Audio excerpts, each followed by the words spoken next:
एक फौजी, दिलदार फौजी जिसने अनगिनत कहानियां लड़ी, आज वो अपने उम्र के तकाजे में वो बिस्तर पे लेटा हुआ आज फिर से सोच रहा होगा, काश वो दिन वापस आ जाए, काश वो जवानी वापस आ जाए, वो फिर से देश के लिए वो जज्बा रखे, वो ताकत रखे, वो हिम्मत रखे। लेकिन जब हम उनसे मिलने गए, उनकी आंखों में वो चमक थी, वो प्यार था, वो दुलार था जो हमें भी नसीब हुआ। मैं चाहती हूँ जब भी आप ये कहानी देखो, स्टोरी देखो, हो सके तो उनके लिए ब्लेसिंग जरूर करना।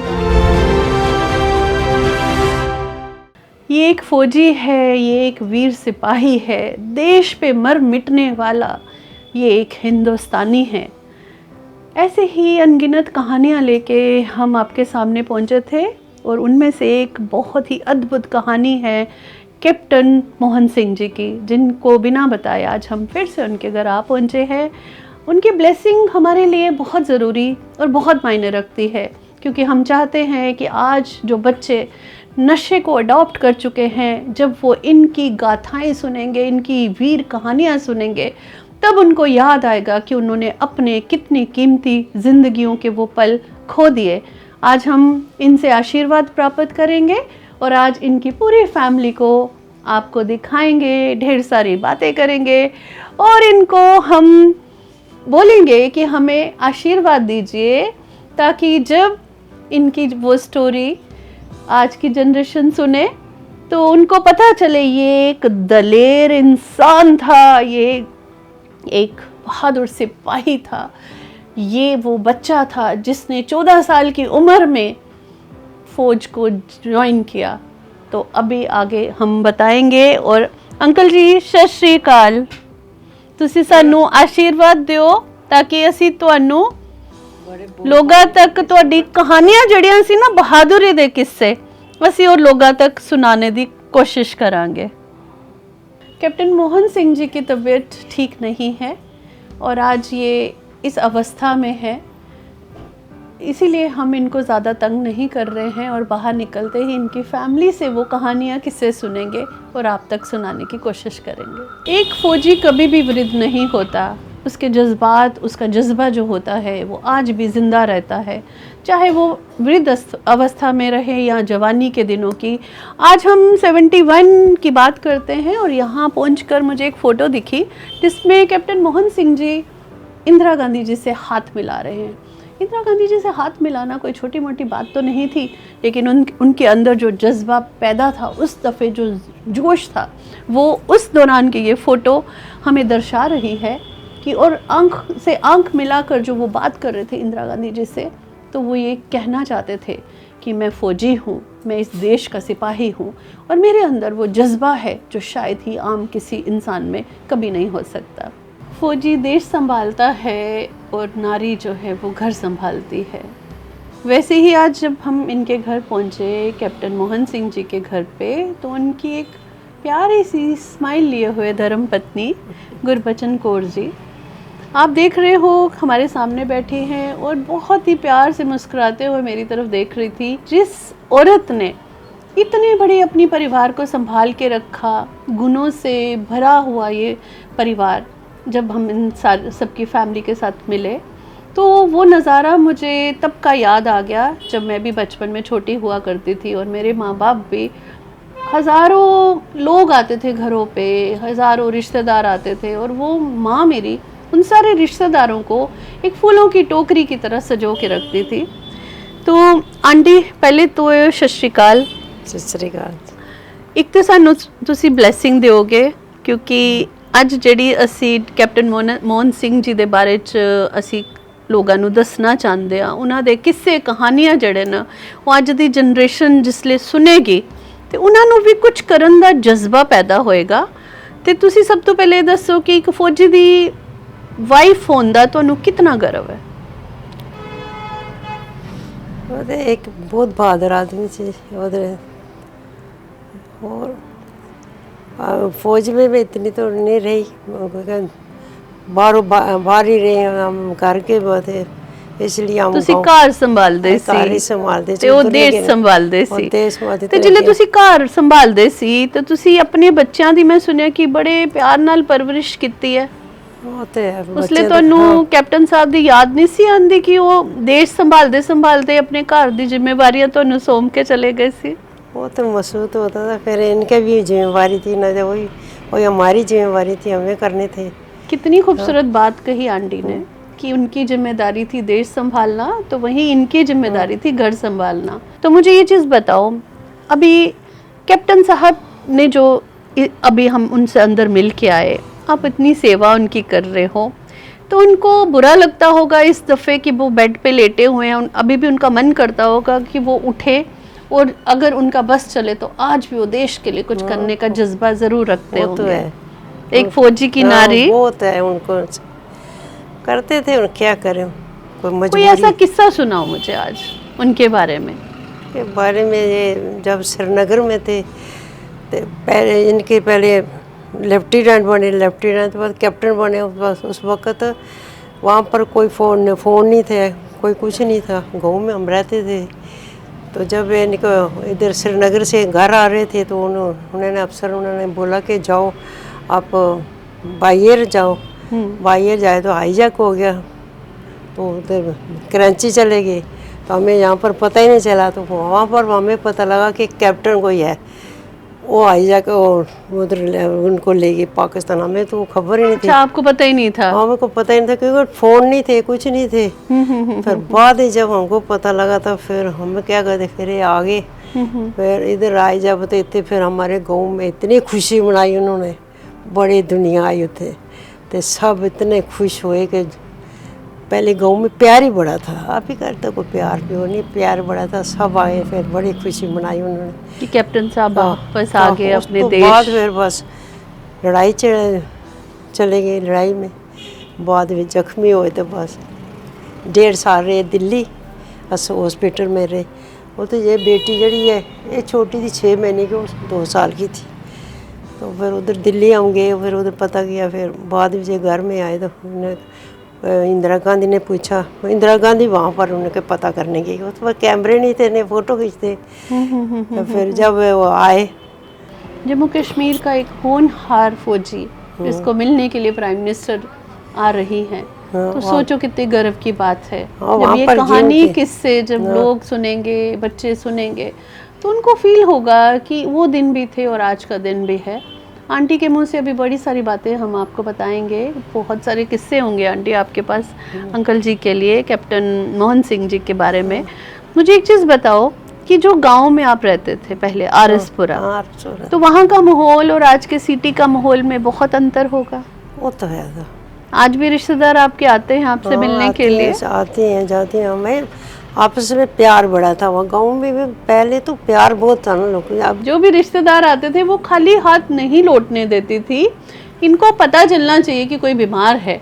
इनका डिब्बा जो होता था वो पैक हो जाता था और हॉस्पिटल में पहुंच जाता था। ये खासियत है ऐसी माओं की, क्योंकि वो करती तो बहुत है लेकिन सुनाती कुछ नहीं है। कहते हैं नेकी कर और कुएं में डाल, लेकिन यहाँ बात कुछ और है आंटी। यही है इनकी खासियत, एक माँ की खासियत, क्योंकि कोई भी रिश्तेदार इनके घर से खाली हाथ नहीं जाता था। ये कहानियाँ हमें पता थी आंटी, आपने बताई नहीं, लेकिन जब हम दूर तक पहुंचते हैं तो हम छोटी छोटी बारीकियों तक पहुंच जाते हैं। फिर इनका था कि कोई भी आए तो खाना आपको वहाँ पर पहुँचाना ही पहुँचाना। हमें फिर पहुँचाते थे, हम खुद चले जाते थे, बना के खुद लेके जाते थे, तो हमें खुशी होती थी। तो वो डिब्बा पैक होता था 24 घंटे आपका कि कौन कब आ रहा है। सुबह शाम को हमारे पुंछ में भी थे रिश्तेदार, वो यहाँ पर बीमार होते जो भी उधर से नहीं दूर से, यहाँ पर हम गांधीनगर पहले किराए में रहते थे, जी जी, वहाँ पर आते थे। फिर उनके लिए हमें खाना बनाना, उनके लिए हॉस्पिटल पर जाना। तो इतनी ताकत कैसे आ जाती थी आपके पता अंदर? नहीं, जवानी थी उस वक्त। लेकिन आज आपको जब मैं मिली हूँ, मैंने आपसे आपके हाथों की बड़ी मीठी सी चाय पी है, उसमें माँ का जो स्वाद था वो अनोखा था, और मुझे पता चला है कि आप चाय बड़ी अच्छी बनाते हैं। आज भी वही हिम्मत है आपके अंदर। तो वही तो पूछ रहे हैं, इतनी हिम्मत कहाँ से लाती हैं माएँ हमारी? वो तो प्यार होता है ना, माँ का प्यार होता है। माँ का प्यार आप सब लोग सुनेंगे, माँ का प्यार क्या होता है। माँ का ये प्यार है, और हर माँ का ऐसा ही प्यार रहता है, लेकिन बच्चे क्यों बदल जाते हैं, ये कुछ ये हमारे समझ में बच्चे नहीं बदले। आया, लेकिन आपके हमारे बच्चे, बहुत आपकी बच्चे- फैमिली देख के मुझे बड़ा अच्छा सा अनुभव हो रहा हमारे है यहाँ हमारे पे। बच्चों में प्यार बड़ा, हमारी बहू बहुत अच्छी हैं, बेटी हैं, ये सब बहुत आपके अच्छे। संस्कार हाँ, हैं, अच्छे हैं भैया। क्योंकि जो डिब्बा आपका भर भर के जाता था, ये सारे संस्कार आज इनकी फैमिली में दिखने को नजर आ रहे हैं। आगे हम इनकी फैमिली में इनकी बेटियों से, इनके बच्चों से, इनके बहू से मिलाएंगे, लेकिन सबसे पहले आपको मिलाएंगे ब्रिगेडियर साहब से, जो कहते हैं बड़े खड़ूस है, लेकिन जब उनसे नहीं। बात की तो बहुत शांत स्वभाव के, और पहली बार मैंने उनको मुस्कुराते हुए देखा। ऐसे तब खड़ूस जो नहीं मेरे है। दिमाग में एक हवा क्रिएट हुआ था, ब्रिगेडियर साहब, हर ब्रिगेडियर साहब इतने खड़ूस क्यों होते हैं, लेकिन वो दिल के बहुत प्यारे इंसान होते हैं। फौजी आते ऐसे होते क्योंकि हैं। फौजी अक्सर ऐसे ही होते हैं, एक माँ देखो पर्दा डाल रही है अपने दामाद के ऊपर। लेकिन ये सही कहते हैं, फौजी अगर कड़क ना हो तो देश की रक्षा कैसे करेगा। अगर वो सरल सिर्फ घर के लिए होता है, फैमिली के लिए होता है, लेकिन जब देश की बारी आती है तो फौजी एकदम से स्ट्रिक्ट हो जाता है और कड़क हो जाता है।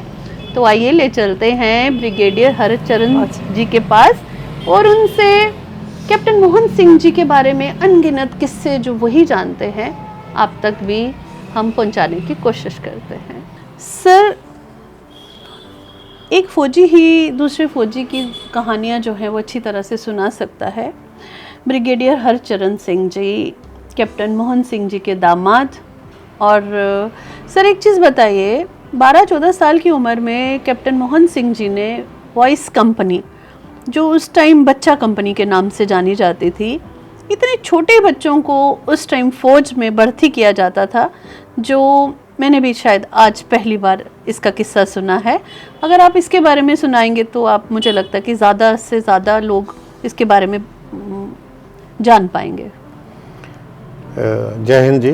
जय हिंद। जो बच्चा कंपनी का कॉन्सेप्ट था, या जिसको बॉयज़ स्पोर्ट्स कंपनी आजकल दोबारा इन्होंने शुरू की थी, जो पोटेंशियल होता है आदमी का वो बहुत ज़्यादा होता है, और उसको समझाने के लिए एक ट्रेनिंग अगर दी जाए तो वो पोटेंशियल बाहर आ जाता है। तो उसी के ऊपर एक प्रसिद्ध कवि हैं, उनकी लाइनें हैं जी। मानव जब जोर लगाता है पत्थर पानी बन जाता है। तो ये जो स्पिरिट है, जो हमारे बच्चे हैं, वो चाहे जिस अभी जैसे नॉर्मल तो हमारे बच्चे 18 साल की उम्र में चले जाते हैं फौज में। ये बच्चा कंपनी में क्या था, 15 साल की उम्र में इन्होंने 8वीं पास करने के बाद में बच्चे जाते हैं। वो स्पेशली जो बच्चे गांव की बैकग्राउंड से हैं, जो बहुत अच्छे स्कूलों में नहीं पढ़ सकते हैं, उनका पोटेंशियल होता है। पोटेंशियल हर कई चीज़ों में हो सकता है, पढ़ाई में हो सकता है, स्पोर्ट्स में हो सकता है, और बहादुरी का पोटेंशियल भी अलग होता है। तो शुरू से इन बच्चों को ट्रेन किया जाता है, और ये वहाँ रह के पढ़ाई भी करते हैं, और जिस स्पोर्ट्स में अच्छे हैं उनमें से कई जो है वो ओलंपिक लेवल तक भी पहुँचे हुए बच्चे हैं। अच्छा। कैप्टन साहब खुद जो है वो वहाँ जाने के बाद में इन्होंने बॉक्सिंग सीखी, और एकेडमी में ये बहुत अच्छे बॉक्सर माने गए थे। तो जो जज्बा इनके अंदर आया 12-14 साल में, जब बच्चों के खेलने कूदने के दिन होते थे, मैंने वो किस्सा मुझे अभी भी याद है कैप्टन साहब के बारे में, कि वहाँ पे जब इनके फादर साहब कहीं बैठे हुए थे तो वहाँ जज्बे की बात आ रही थी, तो इनके अंदर भी वो जज्बा जो पैदा हुआ कि मुझे फ़ौज में ही जाना है, तो वो ज़रा सुनाएं आप।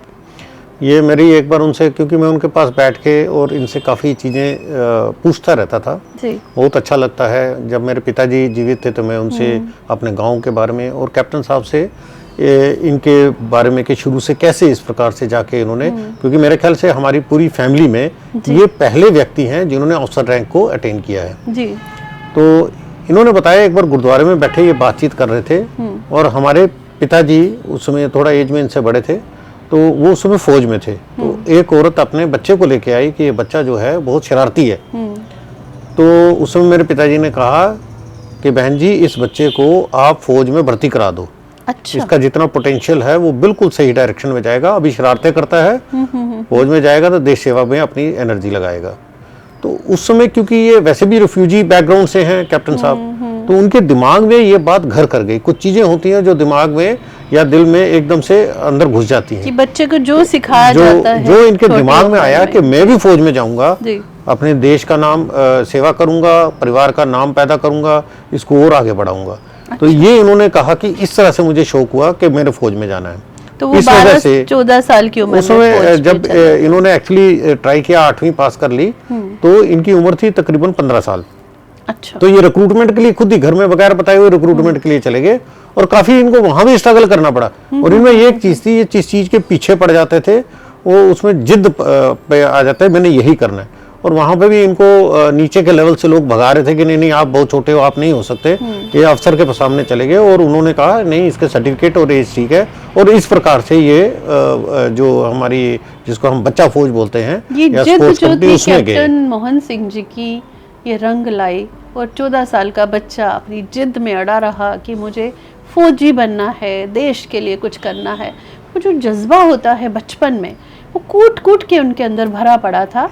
और यही रीज़न था कि 14 साल का बच्चा आज एक महान शख्स बन चुका था, जिसकी कहानी आज ब्रिगेडियर साहब बता रहे हैं, जिनकी कहानी। और सर एक चीज़ हमें और बताइए, जो इनको वीर चक्र मिला, ऐसा क्या किया था देश के लिए जो इनको वीर चक्र मिला? एक्चुअली हम फौजी तकरीबन सभी एक जैसे ही होते हैं जी। लेकिन कहते हैं best amongst the good one. इनके अंदर कुछ ऐसी चीज़ें थी, क्वालिटीज़ थी। मेरे क्योंकि हमारे ही गांव के हैं तो मैं कभी अपने अंकल से भी बात करता हूं जो इनके साथ में सर्विस कर चुके हैं जी। वो बताते थे शुरू से ही ये थोड़े से अलग थे। इनका व्यवहार, पढ़ाई लिखाई, इंग्लिश सीखने का एक जज्बा, या जिस चीज को पूरा करना है उसका जज्बा, मेहनत करना, डेडिकेशन, ये क्वालिटी, छोटी छोटी क्वालिटीज एक आदमी को दूसरे आदमी से अलग बनाती हैं। उसी प्रकार से जो हमारे आर्मी में लीडर होते हैं वो एक दूसरे से थोड़ा ही फर्क होता है, ज्यादा फर्क नहीं होता। तो हो सकता है कि इनके जो क्वालिटीज थी वो दूसरों से थोड़ी ज्यादा अच्छी और अलग थी। और इस वजह से जब इन्होंने यूनिट में ज्वाइन किया तो इनका विश्वास जीतना होता है सीईओ का और यूनिट का, जो छोटे छोटे काम दिए जाते हैं तो इनको इन्होंने उस समय कमांडो प्लाटून होती थी, कमांडो प्लाटून में लगा दिया, क्योंकि ये मेहनत करते थे और हर काम को बहुत अच्छी तरह से पूरा करते थे। और जब लड़ाई शुरू हुई तो सबसे पहले सीईओ को उसी अफसर पे ज्यादा विश्वास होता है जो कि मेहनत करता है। टोकना चाहूंगी, लड़ाई वो कौन सी ऐसी लड़ाई थी जो इन्होंने जीती? ये एक गांव का माहौल था जिसके अंदर दुश्मन ने अपना डिफेंस लगाए हुए थे, माइनफील्ड लगाया हुआ था। और ये भी मैं आपको कहानी बताऊंगा कि एक सोल्जर को सिर्फ बहादुर होना ही जरूरी नहीं होता, उसको लकी होना बहुत जरूरी होता है। ये एक बहुत अच्छी कोट है जनरल साहब की, बहुत जरूरी है। लकी होना बहुत जरूरी होता है। इंसान का अगर लक साथ हो तो ही वो कामयाबी की सीढ़ियां चढ़ सकता है। तो आइए लक की बात करते हैं। सर लक की बात बताइए। इन्होंने, जो मेरी इनसे बातचीत हुई, इन्होंने 3 अलग अलग अटैक्स में पार्टिसिपेट किया।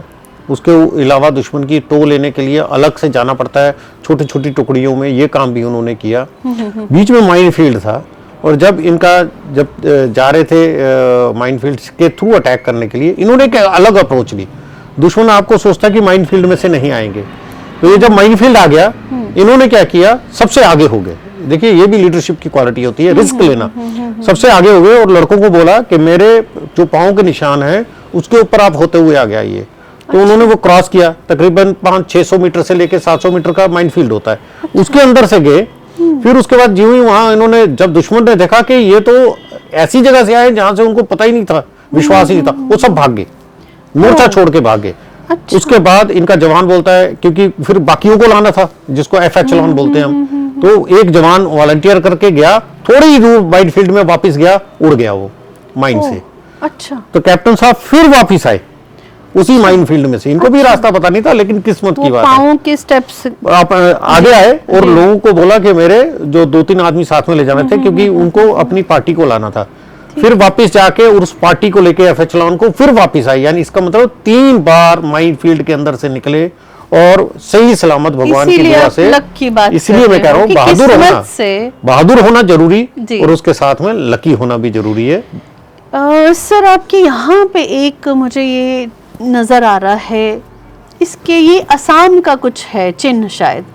हाँ जी, ये मैं बताता हूँ। जब हम फौज में भर्ती होते हैं, चाहे अफसर हो या जवान हो जी, उसको हम बोलते हैं कि एक बिल्कुल कच्ची मिट्टी का घड़ा। ट्रेनिंग जब हमारी होती है, उस ट्रेनिंग के बाद में एक लोहे का टुकड़ा एक गोली बन के निकलता है वहां से। ये हमारी ट्रेनिंग का महत्व है। तो कुछ चीजें हमें सिखाई जाती हैं जिसको बोलते हैं नाम नमक निशान।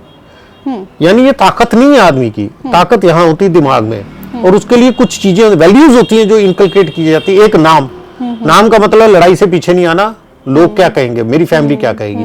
दूसरा नमक, यानी कि हमने देश के लिए वफादार रहना है। और तीसरा निशान, ये निशान में से एक चिन्ह ये है, झंडा एक हमारा निशान होता है। कैप्टन साहब को ये इनका जो बटालियन है, ये असम रेजिमेंट के हैं, तो उसका एक लोगो है, एक चिन्ह है। अच्छा। और जब ये चार्ज करते हैं दुश्मन के ऊपर तो उसको बोलते हैं राइनो चार्ज। यानी जिस तरह से राइनो अपना चार्ज करता है बगैर डरे हुए, उसी तरह से असम रेजिमेंट के जो सैनिक हैं वो राइनो की तरह दुश्मन के ऊपर चार्ज करके उनका छक्के छुड़ाते हैं। तो ये हमारे निशान में एक चीज आती है, लोगोस। जी, कैप्टन मोहन सिंह जी भी राइनो सॉर्ड की तरह ही जांबाज थे अपने टाइम में, तभी ये चिन्ह उनको दिया गया ताकि वो हमेशा जब भी कोई इनके घर पे आए, ये चिन्ह देख के उनके अंदर भी ऐसा ही जज्बा कायम हो। हमारे अंदर भी ऐसा जज्बा आ रहा है कुछ करने का देश के लिए, अपने लोगों के लिए। तो यहाँ ये चिन्ह जो है, इनको हम सल्यूट करते हैं और यहाँ रखते हैं। सर एक बात और बताइए, 1971 की वो कहानी, वो क्या कहानी थी जिसके बारे में लोग जानना चाहते हैं? देखिए, लड़ाई में काफ़ी छोटी लड़ाइयाँ होती हैं। तो जब ये 3 बार अटैक हुआ था, जब इनकी बटालियन गई थी और ये लीड कर रहे थे अपनी कंपनी को, जब तीसरी बार ये गए तो आगे से एमएमजी का बहुत ज़्यादा फायर आ रहा था। तो उस समय जैसे मैंने बताया, एक अफसर को बहादुर होने के साथ साथ एक लीडर है और उसको सबको एक बताना होता है कि किस तरह से हमने बहादुरी से दुश्मन को निपटाना है। तो इन्होंने उस एमएमजी पोस्ट के ऊपर जाके हमला करके उसको शांत किया, लेकिन उस बारगेन में उनके हाथ में गोलियां लग गई। अच्छा। लेकिन टास्क पूरा हो गया। अच्छा। तो उसके बाद में जो इनके साथ में लड़के थे उन्होंने बाकी के टास्क को पूरा किया और इनको इवैक्यूएट होना पड़ा और 1.5-2 साल ये इनको दिल्ली के हॉस्पिटल में उसके लिए भर्ती तो हाईजैक की वो कहानी कहाँ तक सत्य है? देखिए, ये दोबारा मैंने जब इनसे बात की थी तो कई बार ये इनसे कहानी सुनी है जी। ये श्रीनगर में पोस्टेड थे और इनकी फैमिली जो है वो रहती थी आरएसपुरा में। तो एक बार इनको कोर्स पे भेजा गया। अब कोर्स में आने के लिए कॉन्वॉय में आना पड़ता, तो 2 से 3 दिन लग जाते हैं श्रीनगर से जम्मू आने में। उसके बाद पठानकोट से इन्होंने आगे आके ट्रेन पकड़नी थी। तो इन्होंने, इनके सीईओ साहब ने बोला कि आप हवाई जहाज से चले जाओ और जो आपके 2 दिन बच जाएंगे उसमें आप अपने परिवार से मिलके और उसके बाद में आप कोर्स के लिए जा सकते हैं। तो ये इसलिए उस हवाई जहाज में बैठे थे। अच्छा। और वो कह रहे थे कि एक नया कपड़ा आया था, शायद टेरिकाट या कुछ था उस समय, जो ट्रायल के लिए आया था। इन्होंने एक नई यूनिफॉर्म उसकी बनाई थी और यूनिफॉर्म में बैठ के ये जहाज से आ रहे थे।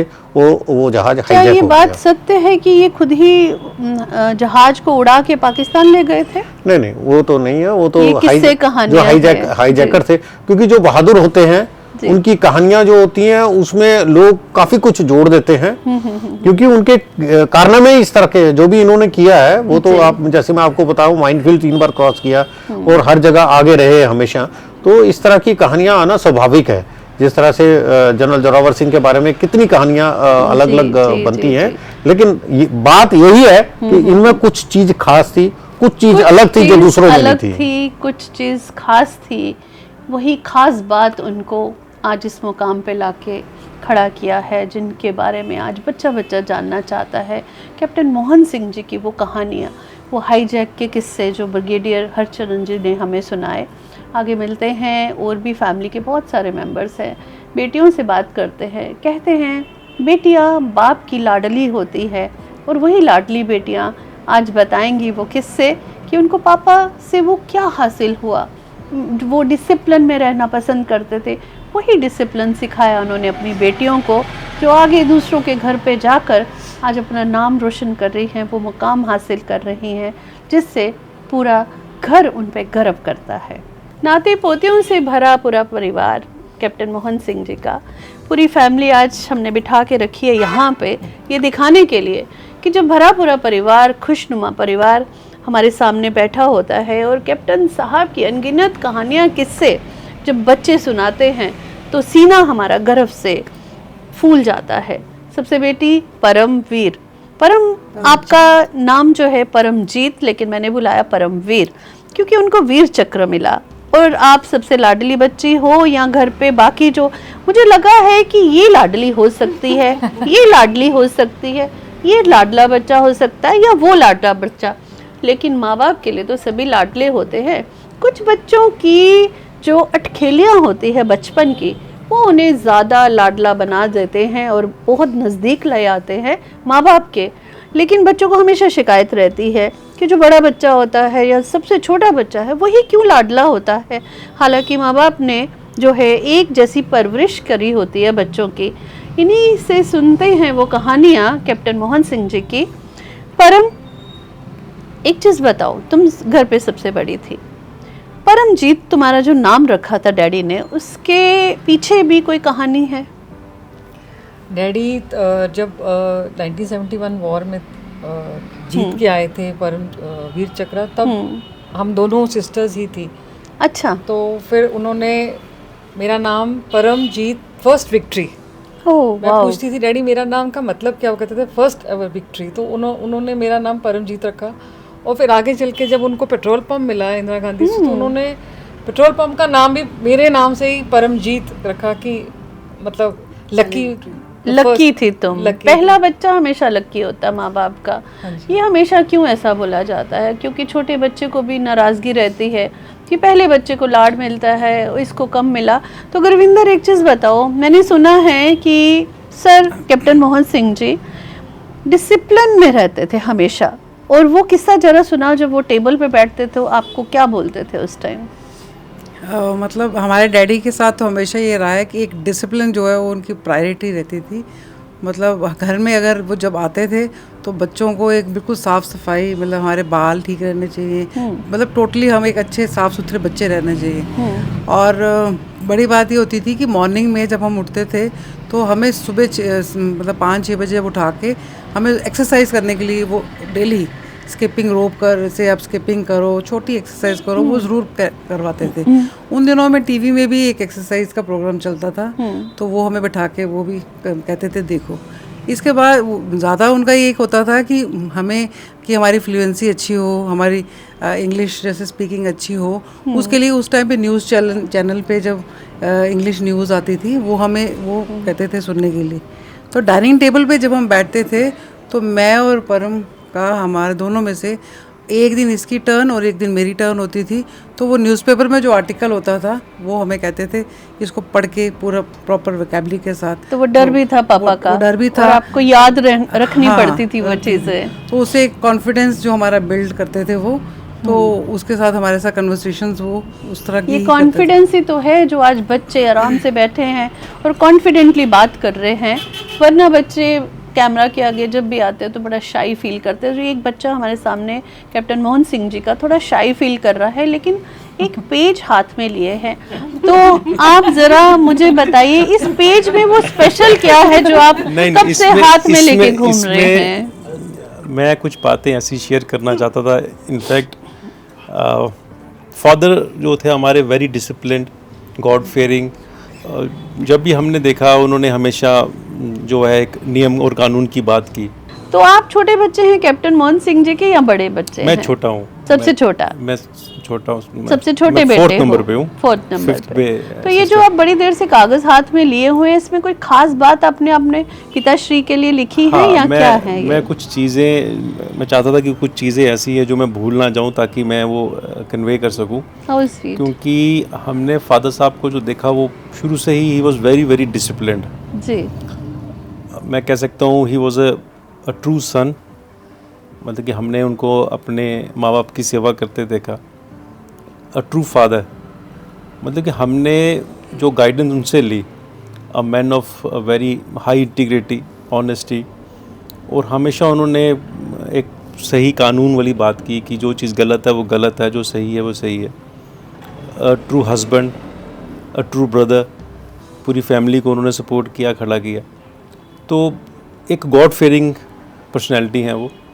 और काफ़ी मौका मिला उनके साथ, क्योंकि हम जब कॉलेज में ही थे तो हम पेट्रोल पंप पे जाते थे, उनके साथ बैठते थे, डिस्कशन करते थे, तो काफ़ी चीज़ें उनसे, काफ़ी एपिसोड्स हमें सुनाते थे। पेट्रोल पंप, एक बात याद आई, पेट्रोल पंप का वो किस्सा, जब नया नया पेट्रोल पंप स्टार्ट किया था, वो किस्सा मैंने सुना है कहीं से। वो क्या बात थी, जब वो शुरू में जब पेट्रोल पंप पे जाया करते थे तो वहाँ पे भी उन्होंने थोड़ी स्ट्रिक्टनेस दिखाई थी जब कोई रिश्वत लेने के लिए आए थे? देखिए, ये चीज़ बड़ी इंटरेस्टिंग है कि एक ऐसा एपिसोड हुआ कि पेट्रोल में फ़ौजी अपना पेट्रोल बेचते थे, तो एक बार एक फ़ौजी उनको पेट्रोल बेचने आया, तो और वो बड़े गुस्सा हुए और उनको कहा कि मैं तुझे अरेस्ट करा दूंगा।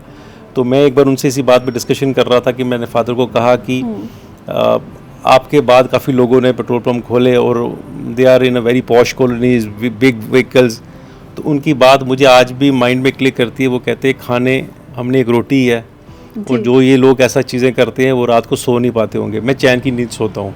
अभी भी मैं देखती हूँ पेट्रोल पंप में सबसे ज़्यादा लाइन आप ही के पेट्रोल पंप में होती है, तो वो क्या थी प्योरिटी?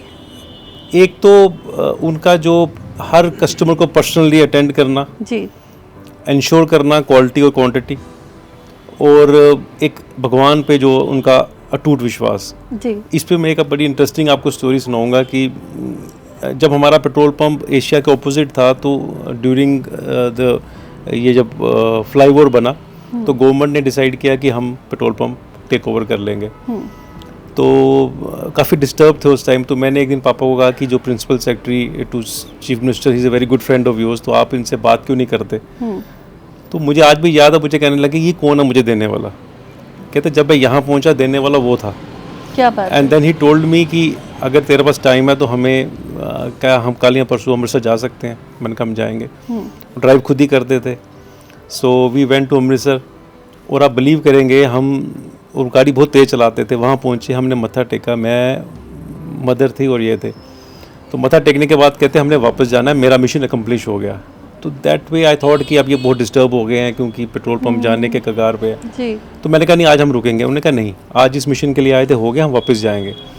एंड बिलीव मी, मेरे लड़ने झगड़ने के बाद हम अभी पापा के साथ ज़्यादा बोलते नहीं हैं। जी। तो वी केम बैक, वापस आके उसी दिन इन्होंने हमें घर ड्रॉप किया, अगेन पेट्रोल पंप पे चले गए।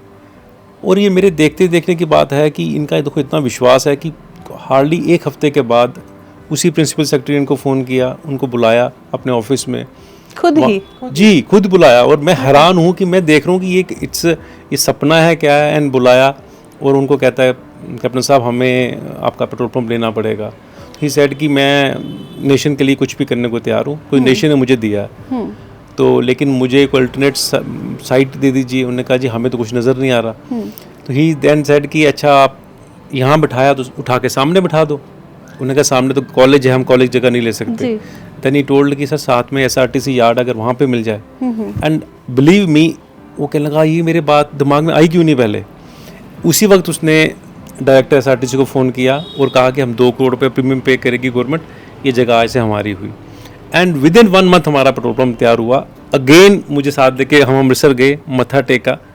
तो एक गॉड पे जो उनका विश्वास था ना, वो कहते थे ठीक है पाठ पूजा अगर आप बहुत पढ़ रहे हो लेकिन आपके कर्म अच्छे नहीं है, कर्म होना बहुत इम्पोर्टेंट है।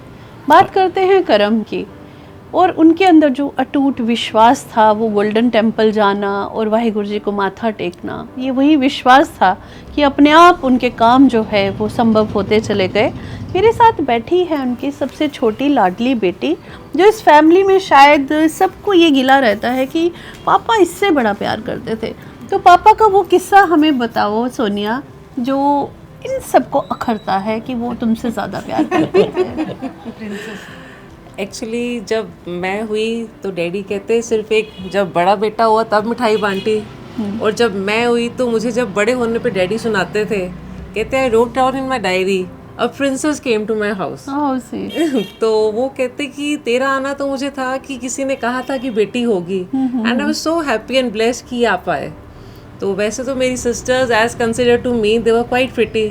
तो जब भी मैंने तैयार होना, मैंने कहा डैडी मैं अच्छी नहीं लग रही, तो उनका एक ही डायलॉग होता था, कहते Sonia look through my eyes, you are the most beautiful prettiest one. तो वो कॉन्फिडेंस मुझे लगता है आज कहीं ना कहीं मुझे मेरी लाइफ में बहुत वैल्यू करता है।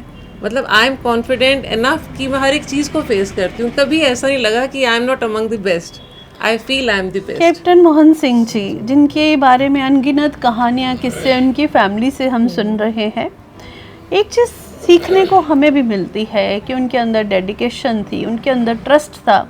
वही ट्रस्ट उन्होंने अपने बच्चों के ऊपर भी मेंटेन करके रखा। वो डिसिप्लिन की बात करते थे हमेशा।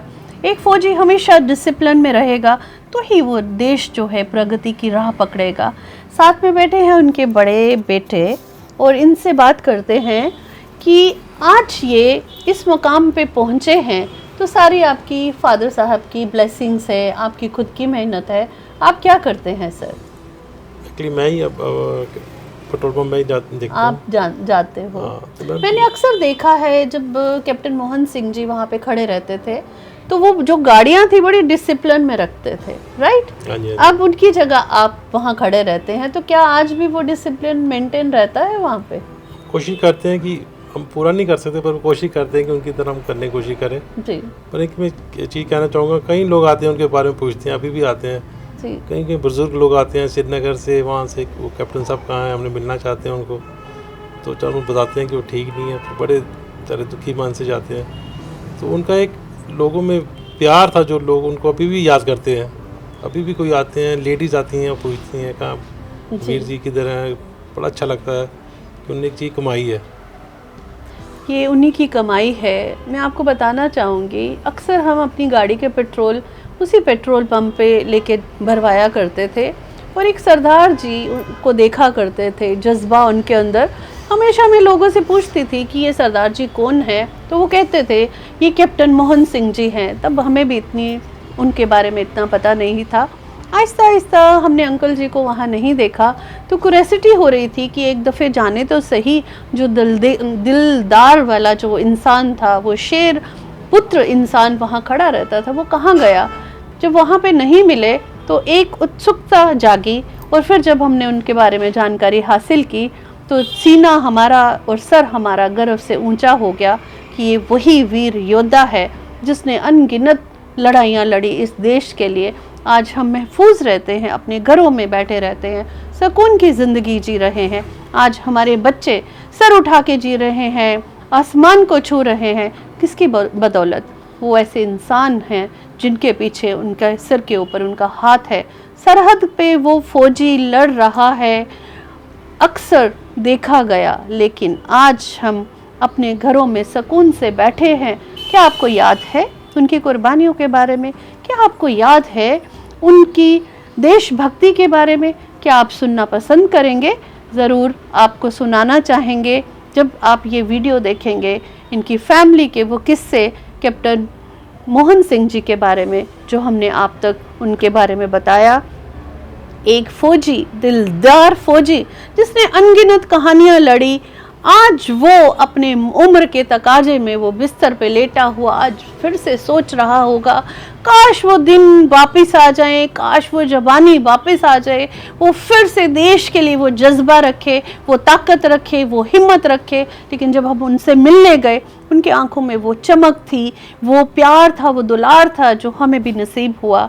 मैं चाहती हूँ जब भी आप ये कहानी देखो, स्टोरी देखो, हो सके तो उनके लिए ब्लेसिंग ज़रूर करना कि वो जल्दी स्वस्थ हो जाएं, ठीक हो जाएं और वो अपने मुंह से अपने किस्से, कहानियाँ सुनाएं, जो कहानियाँ हम आपको सबको दोबारा से उनके मुंह से सुनाने की चेष्टा करेंगे, कोशिश करेंगे। एक फौजी, दिलदार फौजी जिसने अनगिनत कहानियाँ लड़ी। आज वो अपने उम्र के तकाजे में वो बिस्तर पे लेटा हुआ आज फिर से सोच रहा होगा, काश वो दिन वापस आ जाए, काश वो जवानी वापस आ जाए, वो फिर से देश के लिए वो जज्बा रखे, वो ताकत रखे, वो हिम्मत रखे। लेकिन जब हम उनसे मिलने गए, उनकी आंखों में वो चमक थी, वो प्यार था, वो दुलार था जो हमें भी नसीब हुआ। मैं चाहती हूँ जब भी आप ये कहानी देखो, स्टोरी देखो, हो सके तो उनके लिए ब्लेसिंग ज़रूर करना। CEN न्यूज, देश प्रदेश की ताजा तरीन खबरों के लिए CEN न्यूज को सब्सक्राइब करें और रहें पल पल की खबर से हर पल बाखबर।